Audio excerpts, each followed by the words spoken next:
We're back, people, and today we're breaking down film on Chop Robinson, Miami Dolphins edge defender. Want to go over why I think he is special. This guy had such a good rookie season, and I think, when it comes to being a dominant edge player at the next level, you saw it in his draft class. You need to have a special trait. And the two best edges were Jared Verse, who won Defensive Rookie of the Year. His special trait was his power, and Chop Robinson, his special trait is that first step explosiveness combined with a few other things, and you got to see why he took this big jump about halfway through the season. We'll go over that. We're going to go into like the little details of things that he did that really elevated his game. But Chop, one of my favorite, I easily become one of my favorite players to watch. And last year he was easily the biggest bright spot. The little things that he was capable of doing, getting after the quarterback, mixing up some stuff, adding a little bit to his bag. But his combination, I would say, of first step explosiveness, combining that with his power made him such a dangerous threat. And then he would mix in some other moves to take advantage. Quickness, super athlete. I think you have to be athletic and powerful to play as a pass rusher at the next level at this point. And Chop has that. I also think, he's not the biggest guy in terms of being tall, kind of built like a bowling ball. And I think that actually helps him in like terms of leverage, pad level to create more of a push. That he has that naturally to be a little bit lower. We'll even go over some run game stuff. I think, as a run game player, he's not going to blow you away in that area. But I don't think it's as bad as people made it out to be. I thought he was, perfectly functional in that area as the season went on, setting the edge, doing some of the little things, but really going to be focusing on this first step. This was like, he kind of became a closer. One, he got a ton of attention in a lot of these games. Look at this first step off the ball right there. Absolutely times it perfectly in a huge portion of the game where you're trying to come back. He flies off the ball, able to dip underneath, force Stroud to step up. He kind of gets, the combined sack there with Sealer. Just really, really perfect. This is his superpower as a player, that ability to fire off the ball, win around the edge. And this was somewhere like I do think he improved is that even like he misses, like he tries to go for a crush up there. The tackle doesn't even throw his hands out, so he doesn't even need to. And he's able to still dip, stay on his feet. I think balance was an area. He played a little out of control earlier on in the season. That's an area he improved a lot, is playing under control, not going to the ground when you try to, attack the edge, flatten right there, finish at the quarterback. Really good stuff. And then being able to have this sort of counter after winning around the edge, being able to sell like you're attacking the outside half here, play at a fast speed. You're seeing him play at fast speeds here. This is something he was doing early on. But you're going to see how he mixes up the tempo, and that's kind of how he's able to keep these guys off guard. He feels the overset. Boom, use that power, get hands in the chest. Basically turn this guy open, cross the face, get after the QB, force the throw away. Absolutely beautiful stuff. This is about like as good as it gets right there. This is what I want to see. This is the things that he improved on, is the little nuances to the game. Like it might seem like, he's still working a little bit of speed to power like he did early on, was running down the middle of the people, but it's the change in tempo, the footwork. He's got that ability to fire off the ball. It will always be his biggest strength, is that first step explosiveness. But the fact that he can, combine a little bit of hesitation there, mix up your footwork, catch this offensive lineman then off balance by just mixing up the tempo there, and then you get up caught up on top of him. He's keeping his chest, his chest open, hands wide. You get on top of him and look at him just power, explode with those hips into him, and then get the clean hit there on Drake May. They left him isolated. If they left him isolated on this right tackle, even when they double teamed him in this game, he was absolutely abusing this guy. But Chop, really dominant. That was sort of the difference, I think, as the season went on, was the little nuance, the mix up of pace, tempo, footwork, different attacking of angles for Chop. Then this play, this is where you see him beat the double team. Absolutely phenomenal. Like, the first step just shows off. Look at his step here. Look at him fly off the ball compared to everyone else. No one else has even moved yet. Boom. Get on the outside half of the tight end faster than he expects. You're able to then take to the inside. The tackle starts to panic because he thinks the tight end's going to lose to the outside. So he oversets. Chop's able to work back to the inside on both of them and then meet Ogba, who comes in untouched on a stunt at the QB, even though he was getting double teamed, which is absolutely insane. Like, these are dominant reps. I don't understand. I've seen some people downplay what Chop was doing. He was easily a top player on Miami last season. It wasn't even close. He's doing things that you weren't seeing some edge rushers do for Miami, and like you combine him with Phillips and Chubb, it's going to be special. Like, he's right up there with them already, and could easily have the best year out of them if none of them are at quite at 100%, because he possesses that first step that is really, really rare and special in the league, and being able to get that play on the QB, very, very nice.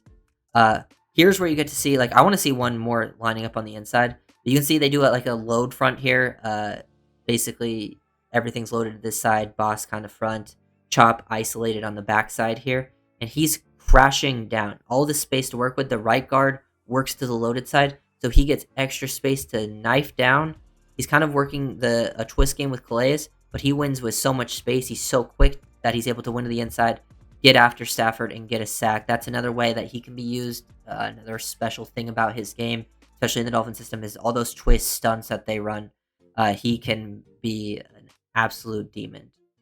I would say the Cardinals Bills game were like the first two games where you really got to see what type of player he was. He was giving Deion Dawkins some trouble, and Deion Dawkins had a really good season, 73 right here. He got isolated on Deion Dawkins a few times, and he would mix up his moves. He would speed to power. He got his first sack right there on Josh Allen. Like, he was doing some good work. Attack the outside half, give a slight little hesitation there, stab to the outside, get up on him, boom, catch him off guard, and you're able to push him back into the QB, then, disengage late. Doing that for Deion Dawkins, who has... These tackles have pretty much always given the Dolphins problems. I feel like they always have time. It's probably the biggest thing Josh Allen has going for him when he faces Miami, is he's got all the time in the world. And, Chop actually giving Dawkins some problems a few different times in that game. Also getting his first sack against him, I think, was really, really nice. Here's another example of him getting doubled. This time, instead of winning to the inside, he's winning to the outside. Boom, good two-hand swipe there. I think he's always done a pretty good job with two-hand swipe. That's a part of his game. Doesn't use it a ton, but something he's comfortable with. Two-hand swipe, swipe that away. Then able to flash the hands. Love this. So two-hand swipe, then flash the hands like you might get engaged with 75. Boom. Then ghost move him, dip underneath, and able to win around like that and finish. Stay on his feet, too, when you dip that low, because that was somewhere, like we talked about, the balance was a big part. Able to stay under control. Wow, he was so dominant in this game. This Cardinals game, this is where you saw the first two flashes. These two plays right here. He doesn't get the sack on Kyler. Kyler was too elusive. But you could see the effect that he would really have. Going against Paris Johnson here. Another young, talented player. Gets up on top of him. Speed to power. Able to turn him open. Gets that pressure on Kyler before half. This is where he's able to, kind of like able to unleash. Here you get to see a little bit of the shake. Sell like he might hit the speed to power. Boom. Gets him to freeze, attack the outside. Not able to quite finish on him, but you can see where that sort of started. This is where like the season really started to turn around for him, was these reps. And he did it from right defensive end, which is interesting. I actually think he still is more comfortable on the left side, but seeing positive reps like that on the right side where you're winning is nice. You want to see him finish, but I don't think finishing was necessarily a huge problem for him. Kyler was just a problem for that defense in general in that game. Here against Deion Dawkins, again, catching Dawkins off ground. Look how, like, Dawkins is kind of panicking here. He's usually a guy who plays very under control. Chop just, like, he was so worried about Chop's explosiveness that first step, that Chop just giving him, like, boom, right here. Stick that foot on the ground. Sell like you're working to the inside here. That Dawkins starts to panic, open up his hips there, and then now Chop changes it up, now squares him up, uses, those moves to catch him off balance and work him back to the quarterback. Doesn't allow, Allen to step up into something, kind of force a quick check down because Chop is getting after him, giving Dawkins problems, which Dolphins have had very rare ability to do.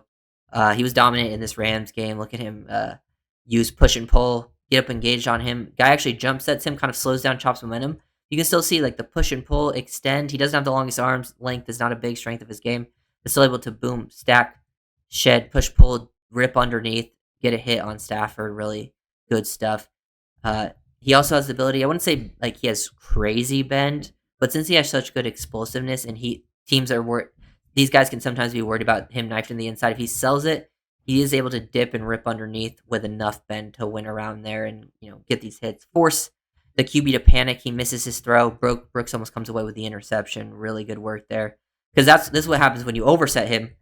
Like, even with them sliding protection to the right here, they overset. Right guard's still late to get out there. Chop's able to win to the inside. Force, Minshew off his spot. Everyone else is able to work to him in that specific situation. Good two-hand swipe. He gave 75 just the biggest of problems. This guy was just... I don't know what he was supposed to do against Chop. Here's another rep. Push, pull, went around the edge. Clean hit on Drake May. Just winning in multiple different ways. And it's not like he has an insane bag. It's, speed to power, the quickness to cross face to the inside, some dip rip stuff. Showed a ghost move, might flash some hands. Has a little bit of a two-hand swipe, but he doesn't do anything like super crazy from a hand fighting perspective. It's just all very quick and precise. Nothing too fancy. It just combines that with his athleticism and power, and it's really fun to watch. This Packers game was a game we didn't really get too much pressure because they were one able to run the ball super well, and then when they did pass the ball, Chop was getting all the focus. Like he gets double teamed here from Kraft, and then gets on the alignment late. He's able to at least help get that first hit on the QB, but like man, he was getting a ton of focus. You can just see how he affected teams because it was like that nearly every play in that game. First, the Jets here fly out the ball. He was giving Moses some problems. He actually gets held in this situation, winning around the corner. Just so much explosiveness, low to the ground, and being like low to the ground helps get those holds too because they kind of usually hook you around the neck.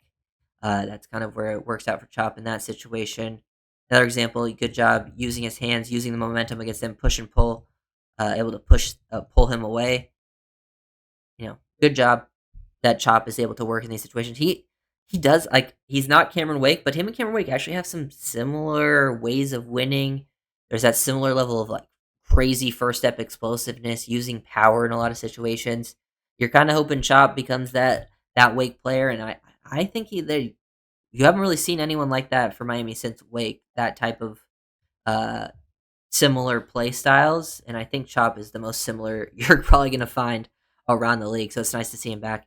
Here's some good hand fighting. Doesn't finish the sack here because he has to dive back to the inside. But really good job hand fighting, keeping his chest clean, throw it away, work back to the inside, but forcing Purdy off his spot, kind of loses balance there. But just good job. And then burst the run. Like I don't think he was that big of a liability. He's not going to be like a super flashy run defender, but like I don't think he's like this guy that gets displaced really. Like when he sets the edge, like he usually holds his own. Like he's not getting, he's not getting widened. He's constricting the run lane. He's the force defender. He's forcing cutbacks. You see one there that everyone works well run defense. You see it here as well. Able to even peel off to the inside too to help make the tackle near the line of scrimmage. In this situation, just beautiful work. Another example here, setting the edge. Doesn't really get pushed. He actually even is able to completely stop momentum, and then everyone able is to fit in this run defense pretty nicely. So shout out Chop Robinson. I think he's super super special.